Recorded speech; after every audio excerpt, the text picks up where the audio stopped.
AITA. I said no to cloning our dead dad with my DNA.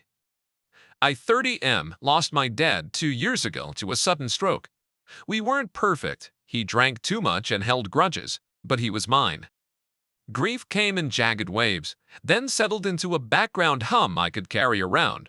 My older brother, Nate, 34 man, never made it past the waves. He built a shrine in his apartment.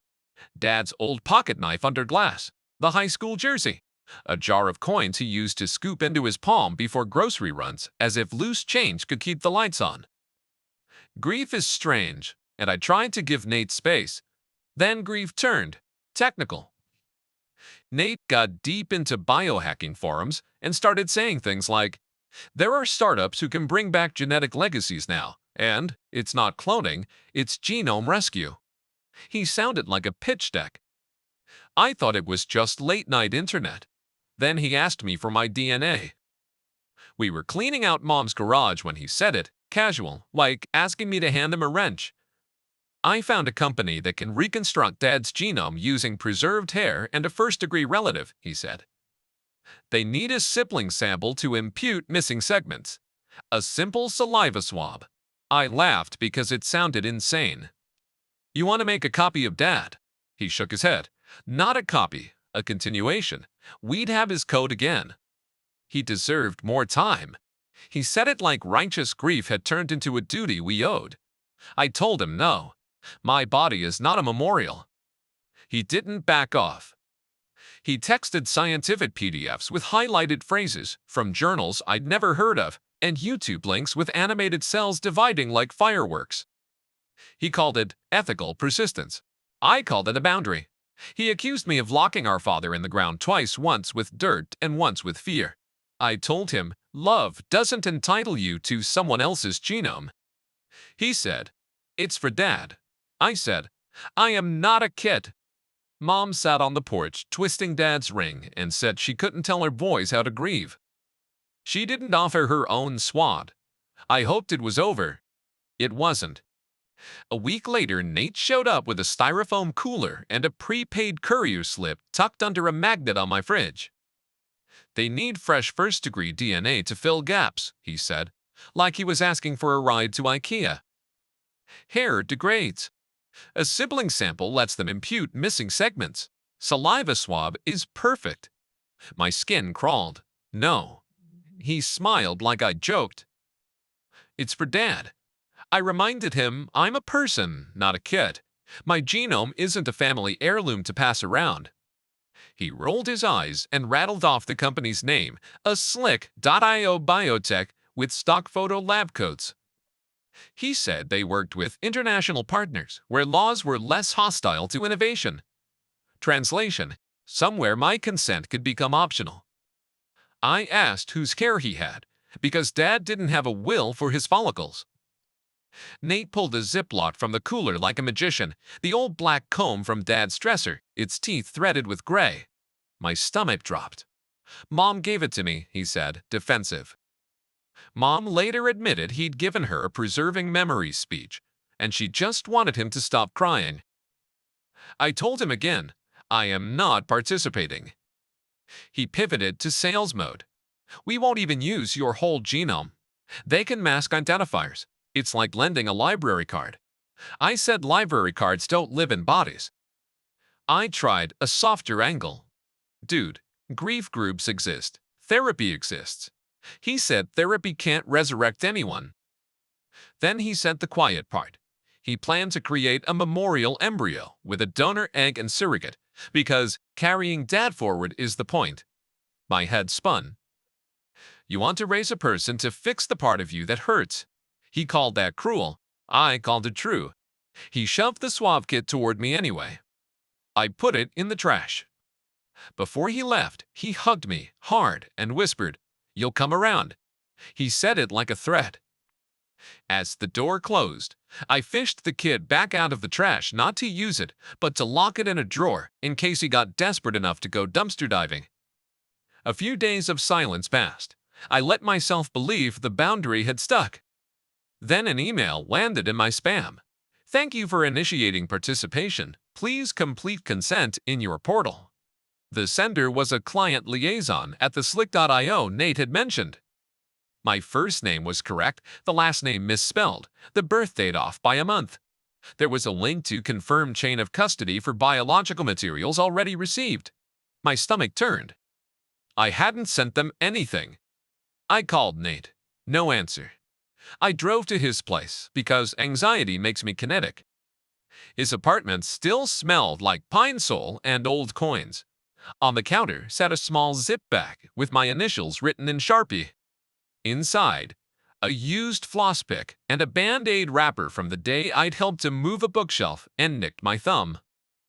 I stood there staring like it might bite me. My scalp tingled. He hadn't needed my spit. He'd been collecting me in pieces. When he finally texted back, "Busy, what's up?" I sent a photo of the bag. He replied, "They needed workable DNA, not your attitude." I sat down before I fell down. A wave of rage and something like grief hit at the same time. Not just for Dad. For me, for how little of me my brother thought I owned. I called Mom. She sounded exhausted and older than last week. I told her what Nate had done. She said quietly, "He thinks he's saving us." Then, almost a whisper, "I didn't know about the bag." I spent the rest of the afternoon reading our state's genetic privacy laws, which is a thing I never expected to do on a Tuesday. I learned at least this: consenting to ancestry kits doesn't mean your family can do it for you. Non-consensual testing can be a civil issue and sometimes criminal. I made an appointment with a lawyer. When Nate finally called, I answered, and for once, I didn't try to soothe him. I said, very evenly, "Do not use my DNA. Do not pretend you have my consent. I will stop you." He laughed and said, "Try." The attorney didn't even blink when I explained. "We'll send a cease and desist to the company and a preservation letter to your brother," he said, like ordering lunch. Non-consensual genetic testing, invasion of privacy, identity misuse. Also, lock down your medical portals, put a freeze on any consumer DNA services, and stop leaving cups in his sink. It was darkly funny, and also the first time I felt less alone. We overnighted the letters. Then I called the company myself. The client liaison picked up on the second ring, chipper voice with the kind of echo you get in a supply closet. I gave my full name and said I did not consent to any collection, analysis, retention, or transfer of my biological material. She said she couldn't discuss active projects without the initiator. I said the initiator forged parts of my identity and harvested my DNA from trash, and that this call was being recorded on my end. She switched to phrases like de-identified datasets, statistical imputation, and international partners. I said words back like revocation, chain of custody, and attorney. When I asked where they were physically located, she said, "Global presence." When I asked for the data protection officer, she sent a generic inbox. When I asked about their ethics board, she emailed a PDF with 3 first names. It read like a freshman group project. I told her any use of my genetic information would be met with litigation and press, and then, because adrenaline makes me petty, I told her the stock photos on their site were from page 1 of a royalty-free library. She didn't deny it. She just said, "We regret your feelings," like a corporate haiku. I hung up and forwarded everything to my lawyer. I also bought a small safe because apparently that's who I am now. A person who locks up his trash. That night, I dreamed of Dad handing me back my own teeth in a velvet box and saying, gently, "These are yours." I woke up sweating. Mom called the next day and asked me to come over just to talk. Her voice had that careful thinness people use around a skittish dog. When I arrived, Nate was already pacing grooves into the rug, a stack of printed white papers. Half the charts were screenshots from blogs. He launched into a tablet slideshow. Rabbits, monkeys, cell animations. "They're not cloning," he said. "They're rescuing a genome. Dad's code lives, and we can give it a new chance." It sounded like a sermon a venture capitalist would give to God.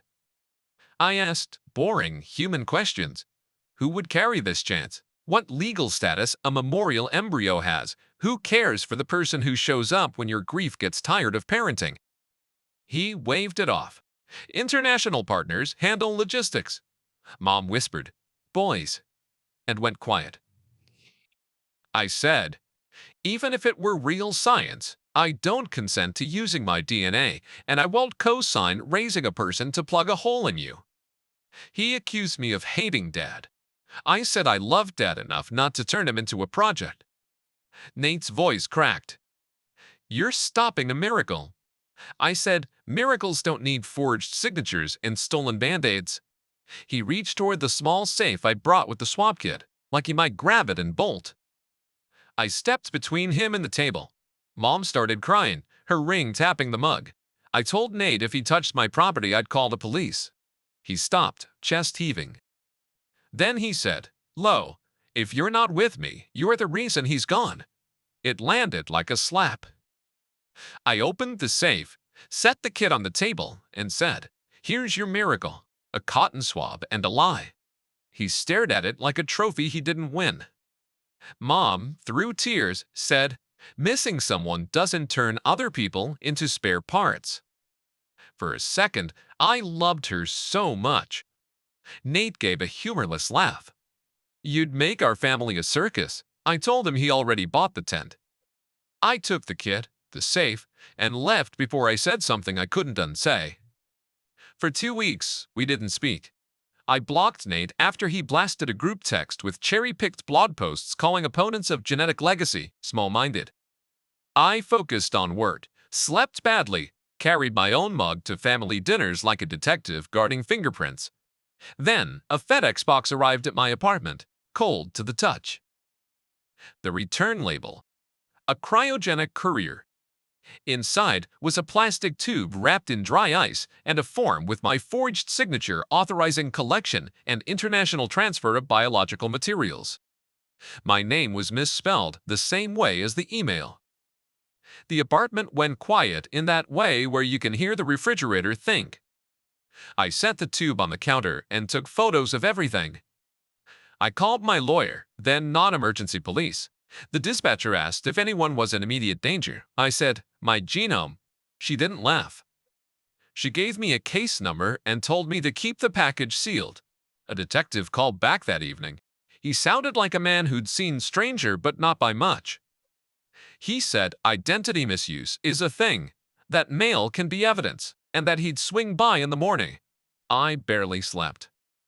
When he arrived, he wore gloves, which calmed me more than it should have. He photographed the label, the tube, the signature, and the scrapes on my door where someone had clearly jimmied the cheap lock. Any idea who'd do this? He asked, neutral. I said my brother's name and watched his eyebrows do that tiny, sympathetic lift cops save for family cases. He said he'd request any shipment logs from the courier and advised me to install a camera. I ordered one before he left. I also ordered a lock and, because anxiety is resourceful, a paper shredder.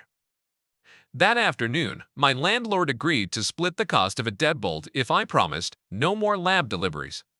I told him the dry ice wasn't mine. Mom texted a hymn lyric about mercy. I typed and deleted replies and finally sent, please stop enabling him. She wrote, he's not well. The family split like wet wood. An aunt called me cruel for blocking a miracle. A cousin DM'd me a link to genetic privacy resources. Mom stopped leaving voicemails and started sending hymns like prescriptions. Nate alternated between rage and pleading at 2 a.m. He's not gone. He's trapped in code. Help me unlock him. I agreed to meet him in a crowded coffee shop at noon public. Bright witnesses. He looked wrecked. Dark moons under his eyes, hands trembling around a styrofoam cup he wouldn't drink from. I said the thing I'd been rehearsing. Grief groups exist because we miss people we can't get back.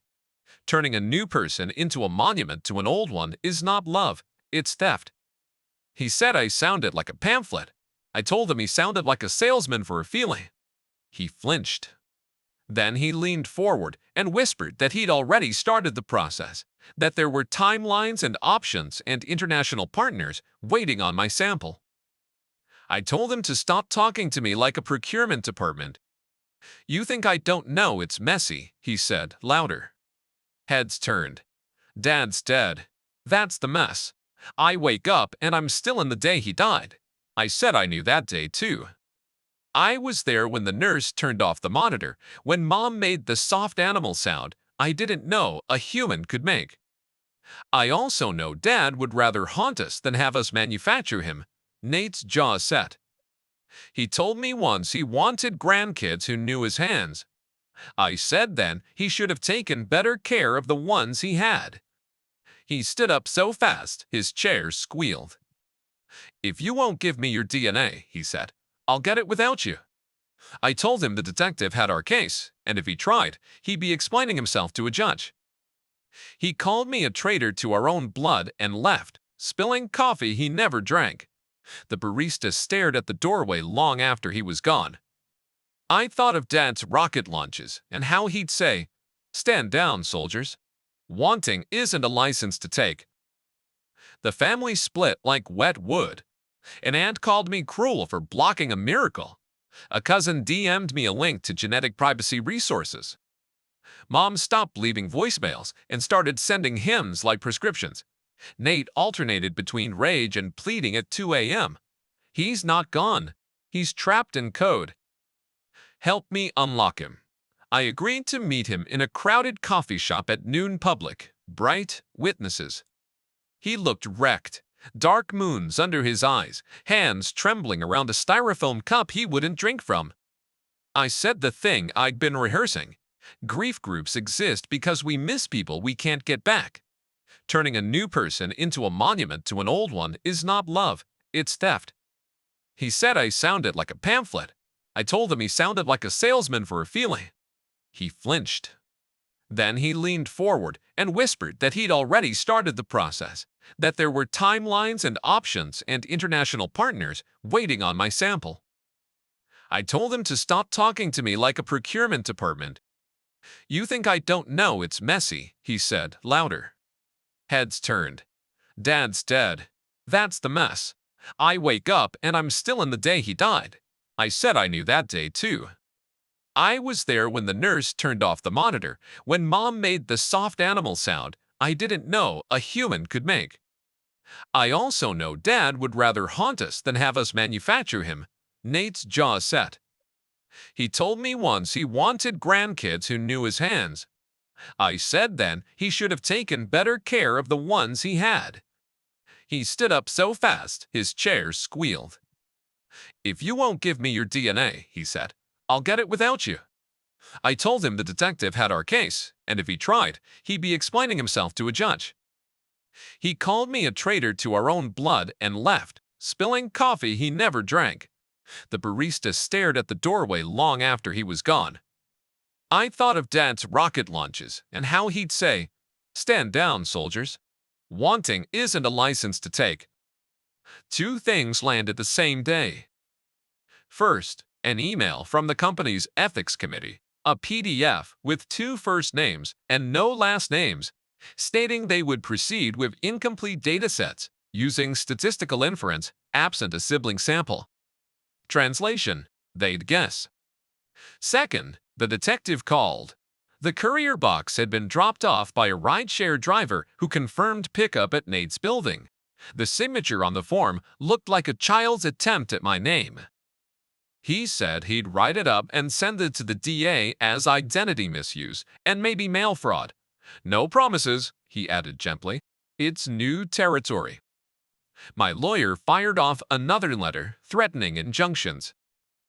I posted up at my kitchen table like a paranoid command center, laptop open to laws, phone on speaker, camera feed in a corner of the screen showing my front door.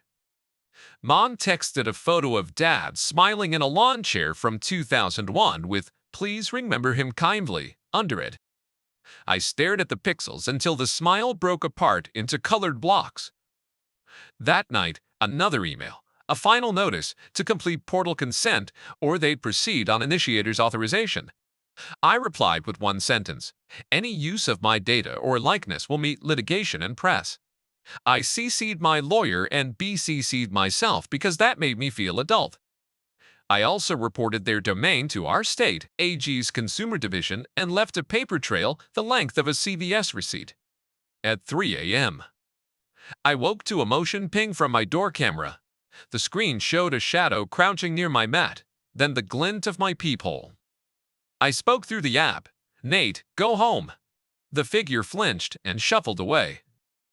15 minutes later, he texted, "You don't have to be scared of me." I lay awake anyway, watching the blue circle of the app pulse like a heartbeat and wondering when grief turned my family into a threat model.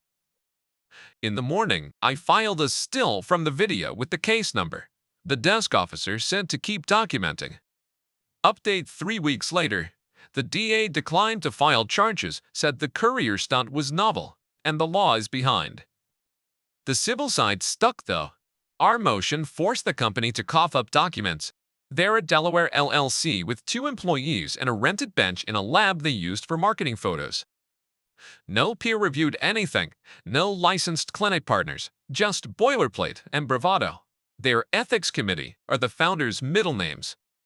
They quietly offered Nate a partial refund if he signed an NDA. He almost did. To my surprise, Mom told him not to. She said secrets are how we got here. Nate finally met a grief counselor after the court date. He texted me, "I don't want a lab to be the only place Dad exists." I wrote back that Dad exists in the way I hold doors open the way he did, in how I keep spare change by the door even though I tap to pay, in the fact that I hear his laugh when I burn toast. Nate replied with a single coin emoji and then, "I am sorry." It wasn't absolution, but it was oxygen. The company sent one last email asserting the right to continue with imputed datasets. My lawyer responded with bigger words and CC'd a journalist who'd been nosing around their site after a thread about stock photos. The domain now redirects to a landing page that says, "Maintenance." I'm not naive enough to think they're gone for good. Grief makes markets. But for now, the packages have stopped. The cameras only ping for delivery drivers and the neighborhood cats. Mom still sends him sometimes, but she also started bringing me Dad's old stories. I hadn't heard about the first time he held Nate, about the time he let me quit baseball because I hated it and said, "Quitting isn't failure, it's a boundary." I do know this. My body is mine, my dead are dead, and love that ignores both of those truths isn't love. If you're reading this because someone is trying to turn your grief into a project, I'm the internet stranger telling you you're allowed to say no